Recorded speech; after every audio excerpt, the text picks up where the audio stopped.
Hi everyone, it's Deborah at Heat Transfer Source, and I use a heat press for most of my projects. And as you can see, I made a mistake and some of the image transferred onto the bottom platen. So I'm going to show you how to remove this. I just get a wet towel, a damp towel, and just rub it off.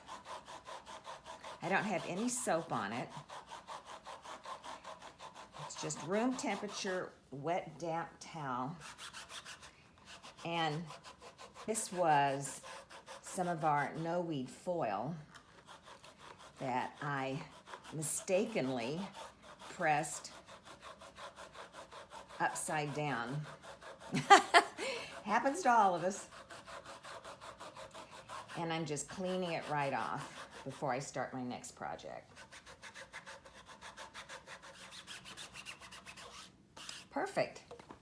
And then just kind of brush dry it off. And then every once in a while, check the bottom of your top platen. Again, this isn't turned on.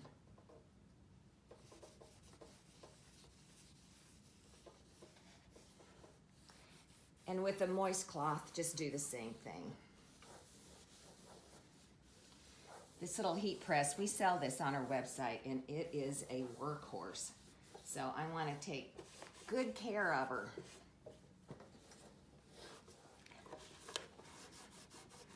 Okay, she's happy again, and so am I. Thanks, guys.